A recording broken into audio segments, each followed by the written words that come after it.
Dog's deed is done. What can I say? They were the best. They really stood out. They put it all together when it counts, and that's what the sport's all about. What a routine. And that just may do it for Georgia here tonight. Wow.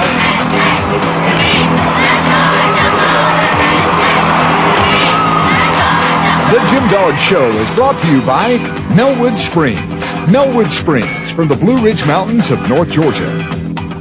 Hello, everyone, and welcome to the Jim Dog Show. With me this week is Abby Stack, as she has filled in before for Suzanne on numerous occasions. And this week we're going to talk a little bit about the season and the recap of the season. There's been a lot of great things, Abby, that have happened this year, from just the overall rankings on every event, being number one on 3 events, number one overall in the nation. Courtney being number one in the all-around, Grace being named the SEC Scholar Athlete of the Year, Courtney being named the all-around Athlete of the Year in the SEC, and we've had 3 gymnasts that have scored a 10 on an event, on balance beam of all events this year. So it's been a fantastic year for a lot of reasons thus far, and as we head into the postseason, it's kind of nice to kind of reflect and look back on what has gone into this season so far. So let's start talking about event by event, kind of break down what we think has been the keys to success this year. And let's start with vault, because vault has been an event for us that started out a little slow, and as we went through the season, we began to develop some depth there. Thanks for having me today here, Jay. Vault has been one of those up and down events, especially at the beginning of the season, but we've really come together. I remember at the beginning of the year, Suzanne talking to Lauren Sessler about how she needed to step up and really get in gear, and she's really done that, and everyone really has. Absolutely, and I don't remember it quite the same way. It wasn't really a talk; it was more of a challenge that was issued in a very stern way, and we were struggling at that point in time, really, with the freshmen not being able to contribute much at that point in time, and Lauren did step it up, and she's really been a solid performer for us, first up virtually all year long, and then finally one of those freshmen came around, and Kat Ding really provided us with a little bit of depth, which I think sort of lit the fire under some other people to get a little more consistent. You know, it usually does, and as you say, we need to keep pushing, and that pushes the people in the lineup. And her vault is beautiful, you know, it just needs to get a little bit more consistent, but it has. And we can rely on her if we need her at championships. Absolutely, and she's turned out to be a great addition to the vault lineup, gotten better and better, and as you said, more and more consistent. Still has days where things are not exactly as you'd like them to be, but overall has done a great job for us. And if you look at the old stalwarts that are in that lineup that have been there for a long time, in Marcia Newby and Courtney Kupets, and Tiffany Tolnay, what a great back end of the lineup to have in several All-Americans that are right there at the end of that lineup. Oh, yeah, we have some solid performers, and I expect them to really step it up at championships and give us our best vault yet this year.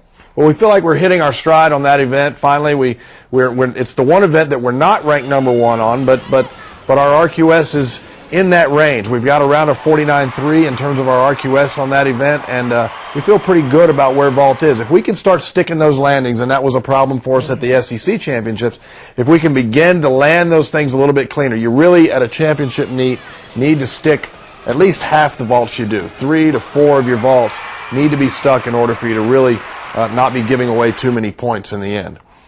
The next event we're going to talk about is the uneven bars, and uneven bars really from start to finish has probably been our most consistent event, and it is also the event, not coincidentally, that has been our deepest event. And Abby, that's an event that you contributed quite a bit on this year, and we've had several people roll in and out of that lineup, and it's been a very healthy situation over there. Oh, I think so also. I think we have an established lineup now, but we've also had people continually pushing and still pushing to this day, and I think we've had the most sticks on that event, and it goes to show, you know, the deep lineup definitely helps. Well, you know, iron sharpens iron, and I think when you have that number of athletes on a particular event, it just really makes a difference to have that many athletes pushing each other to get better and better. And right now, starting out that lineup and has pretty consistently all year is Marcia Newby. As a junior this year, has really stepped it up, learned a new dismount in the off season, which made a big difference for her because her dismount had been a rough spot for her in the past.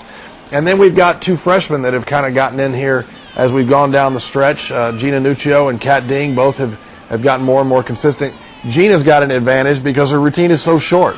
and there's just not a whole lot of places to take a lot of deductions. She's got, 2 handstands, whereas in a routine like yourself or Marcia or some of the others have multiple handstands, and sometimes that can be a problem.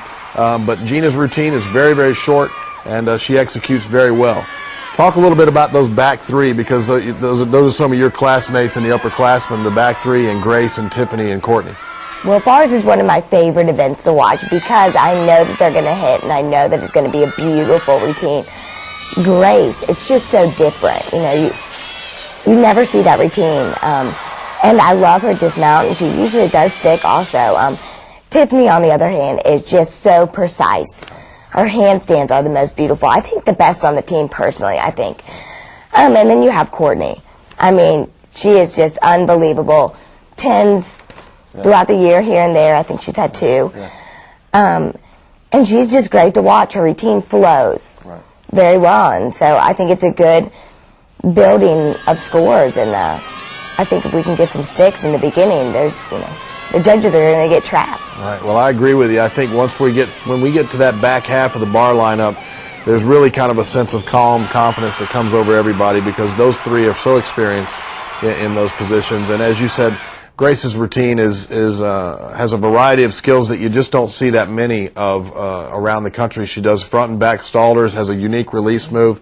And Tiffany is probably one of the cleanest bar routines in the country. Just as you mentioned, the handstand work is impeccable, and then Courtney does probably one of the most difficult routines in the country in terms of it's very release heavy. So compositionally, I like the lineup top to bottom. You get a little bit of everything. Let's look at the first 2 events in Olympic order: vault, bars, beam, and floor. And when we come back, we're going to take a look at beam and floor and how that's gone and what the lineup looks like as we head into the championship portion of the season. The Jim Dog Show is brought to you by Melwood Springs. Melwood Springs from the Blue Ridge Mountains of North Georgia. By GeorgiaDogs.com. GeorgiaDogs.com, the official website of the Georgia Bulldogs. By Brown Arrowhead Clinic. Arrowhead Clinic, Georgia's largest spinal health care organization. By Athens Regional Medical Center. At Athens Regional, we have a specialty: you. By Alpha Factor. Alpha Factor, the official gymnastics apparel worn by the Gym Dogs. By the Georgia Club. The Georgia Club, a community of neighborhoods in Bulldog Country. By Phil Hughes Honda. Phil Hughes, the official Honda of the Georgia Gym Dogs. And brought to you by John Bull's Stores in the Bahamas. John Bull, the shopping mecca of the Caribbean. Ask Suzanne, brought to you by GeorgiaDogs.com. And this week's question is, what do you say as coaches to the team when something happens like what happened at the SEC Championship? And the answer is, you try to rally them and you let them know that it's too early in the meet to get down and that they've got to fight for what they want and that anything can happen. But the positive thing was they did fight back. They did exactly what we asked them to do, and they came back, roaring back on 3 events to close within 3/10 of winning the championship. And that's Ask Suzanne, brought to you by GeorgiaDogs.com. Welcome back to the Jim Dog Show. Sorry my voice is a little scratchy, but the weather's been a little rough around here. But let's move on to our next 2 events, starting with beam. We've had a great beam lineup the whole season, especially our last 3 girls on beam. We've had 3 10s from 3 different people, and I mean, that is just unheard of, Jay. Oh, it absolutely is. It's 10s in general on that event are very hard to come by, and I don't know how many we've had in our history of our program, but I can remember the first one was in the mid-'90s when Heather Stepp finally did it at Kentucky, and it was something that had eluded the Georgia program for a long time. So they're very rare, and to have 3 different individuals score 10 on that event in the same season speaks volumes to the talent and the depth that is on that event. And while we talked about bars being a very deep event, a very talented event, I think beam, in terms of just the talent from 1 through 6, is probably our best event potentially to score at the national championship. Absolutely, and I mean, they didn't just get 10s. They've been doing it all season long. They've had great routines, and I think McCool and Grace and Courtney and, Tiffany have the potential to score huge at the national championships, and that's where I feel like we are above and beyond the competition. And if we can just kind of put it together all at one time, then, I think it will be our best event. Well, and that is the key always, is to get them on the same page at the same time, and certainly getting Courtney McCool back was a nice shot in the arm. But starting us off all season long has been our little dynamo, Hillary Morrow, has been one of the most consistent performers that we've had in a long time on that event. And what she does on the balance beam is just textbook. Probably the best front tuck I've ever seen done by any athlete on the balance beam is done by her. And then her classmate backs her up. Cassidy McCollum is second in that lineup and has a little less experience than a lot of the other girls in the beam lineup, but has come through for us in some big spots. Then as you get further down, you talked about Tiffany, and talk to us a little bit about Tiffany's routine and what makes it so good. Oh, the dynamics of that routine. She goes all out, especially on that switch side I see every single day. It is a 180-degree split every time, and I think that's what makes her stand apart, is just how big her skills are, and it's beautiful to watch. Right, her amplitude is just up there on every single skill, and we talk a lot about that on this show. When we look at highlights all the time, we talk about the bigness of her skills and the preciseness of her skills.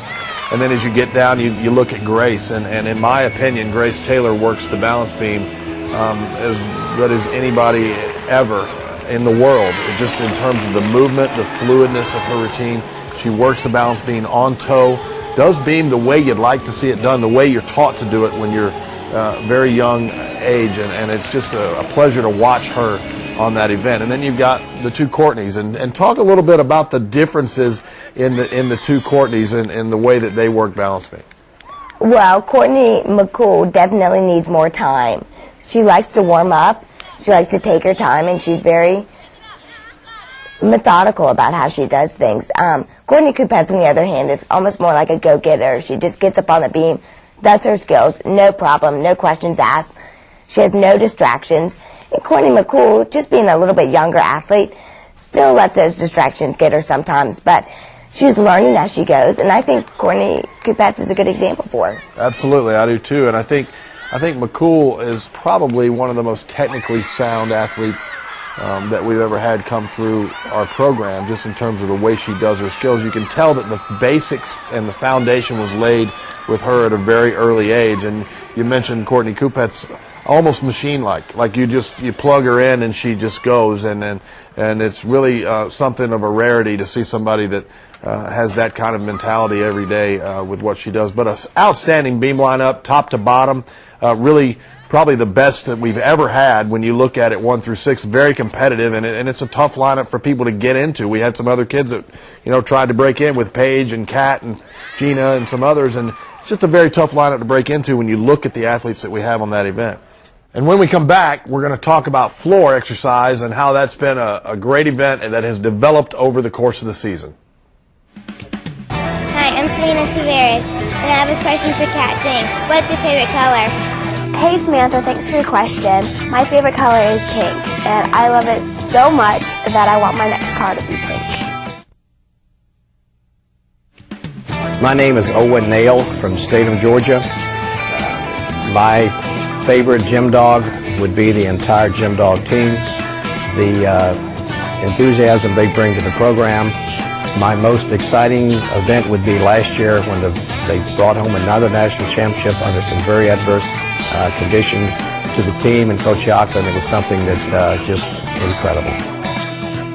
Welcome back. Well, we're going to talk about floor now, and floor has been an event that took us some time to develop, and really probably the event that we had the least amount of depth on all year long, and yet we find ourselves here at the end of the season ranked #1 in the country on this event, and we won that event at the SEC Championships. There's been some gritty performances out of a lot of kids on that event, and starting us off is the one and only Abby Stack, sitting right here, and she opens up with a triple full, which, guys, when you look at a lineup around the country on floor, there's not very many people that can say they open their first routine with an E-level skill the way that you do, with a triple full that gets all the way around. And you see some sloppy triple fulls around the country, but Abby's get square. Most of them are kind of those 2 3/4 where they scoot around, and I know you pride yourself on doing a great triple full and finishing us off with a fantastic D element and a double pike at the end, and it's a big exclamation point and gets us off to a great start. Tell us a little bit about the theme behind your floor exercise this year. Well, I think I stuck with the theme this year just because it's been really fun in the past to have the theme, and it just kind of came up and I went with it, and it's been really fun to do. So it's sad to see it go, but I think it's a good way to start. I think it's very fun. It's light, but I do try to make it as good as a routine, and that triple full gets a little bouncy sometimes, and I get a little too excited, but I think it is a good way to start floor because you need to be relaxed. It's more of a fun environment. It's more of a enthusiastic and emotional.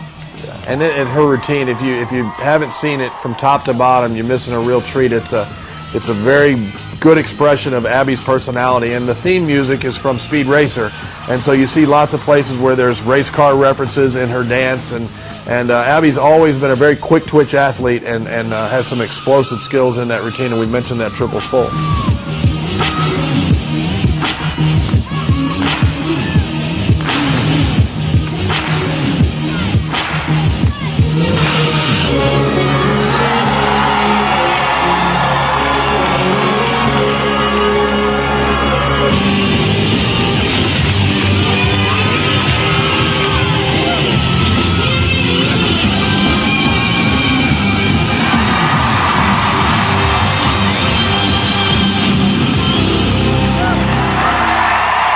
And then coming behind you is Hillary Morrow, who's really upgraded herself on that event from last year and done a great job of getting very consistent for it. She really has. She struggled at the beginning of the year, but she has just come back like a wrecking ball. She doesn't really miss that much, and it is a great routine, for how small she does. For how small she is, she has great amplitude. And I think it's a great routine that follows. It's pretty solid, it's consistent and everything. So, and then we move on to Cassidy. Right. And Cassidy, what a performer Cassidy is. And last year we joked around and called her our Vegas showgirl because she's from Las Vegas, and the dance that she provides on the floor. Her tumbling difficulty is if you looked at it just compositionally, is a step down from both yours and Hillary's, but it fits in nicely in the middle of the routine because she performs so well and she executes so well. And it's a real fun routine to watch, and she really performs it at an outstanding level. And then behind Cassidy is Grace Taylor. Yeah, and what a great routine that is too. Grace, again, a great performer, and I know has been a good friend of yours for a lot of years. And what a great routine that is. Again, the difficulty in terms of the tumbling is not where the first two routines are, but the performance kind of equals it out, and so the dance portion of it is an outstanding routine. Well, the crowd loves Grace. There's no denying that, and I do too. I've had a great time with Grace for the past couple of years, and she's very fun to be with on floor and very motivating. So I think that's why she's done so well on floor this year. And then behind Grace is the sort of the other end of the bookends with Tiffany and Courtney Kupets, bringing us back to that difficult tumbling, and they both perform very well in their own right. Tiffany's foot has given her some problems this year, and she'd been in and out of the lineup, was not able to go at the SEC Championships. We're hopeful that she'll be able to go by the time we get to the National Championships, and we would not be able to finish this without talking about what a great role that Marcia Newby has played for us on the floor exercise this year. Very little training because she's had some shin and leg problems that have plagued her throughout her career.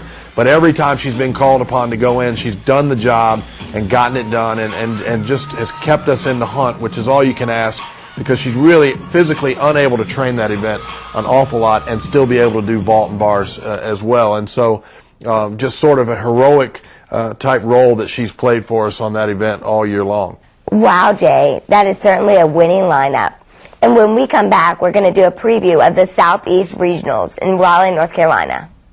Routine of the Week brought to you by Athens Regional Medical Center, and this week it goes to Grace Taylor, the SEC Scholar Athlete of the Year with a 3.97 GPA Spanish major. Grace Taylor is Routine of the Week brought to you by Athens Regional Medical Center. Countdown to the NC2A is brought to you by Melwood Springs, and as we stated, we are headed to Raleigh, North Carolina and North Carolina State University for the Southeast Regional portion of the NCAA Championships. We are joined by number 12 Penn State, 13 Nebraska, 21 West Virginia, 30 North Carolina, and number 29 the North Carolina State Wolfpack. And that's Countdown to the NC2A, brought to you by Melwood Springs.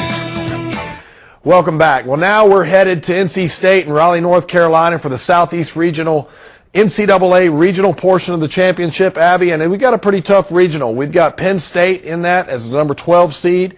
We've got Nebraska as the number 13 seed, and then you've got North Carolina and NC State and West Virginia as the 6 teams that will be in our regional meet. And the thing that strikes me most is that we have got the number 12 and 13 seeds in that meet. They're very closely matched in terms of their scoring potential, and it's a situation where we can't really afford to mess around too much and not worry about not coming out of that regional. So we've got to bring our A game to the regional championship this year because Penn State and Nebraska in particular are very good teams. Abby, are there anything possibly that we can look for in terms of surprises at the regional meet?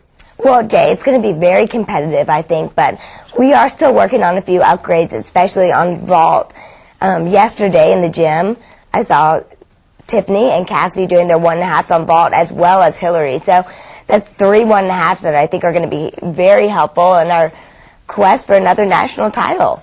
That's very exciting to see those kind of vaults coming around at this time of the season. It's definitely a positive when you can upgrade and really put the kind of difficulty out there that you need in order to win a national championship. Well, there you have it. We'll see you next week with the highlights from the NCAA Southeast Regional Meet from Raleigh, North Carolina. I want to thank Abby Stack for sitting in for Suzanne today, even though she's feeling a little under the weather. You did a great job. I want to thank you for watching. We'll see you next week.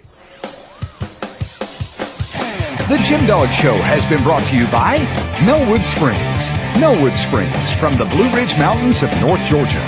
By GeorgiaDogs.com. GeorgiaDogs.com, the official website of the Georgia Bulldogs. By Brown Arrowhead Clinic. Arrowhead Clinic, Georgia's largest spinal health care organization. By Athens Regional Medical Center. At Athens Regional, we have a specialty. You. By Alpha Factor.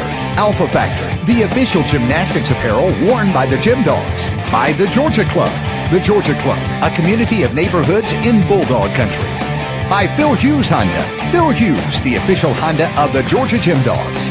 And brought to you by John Bull's Stores in the Bahamas. John Bull, the shopping mecca of the Caribbean.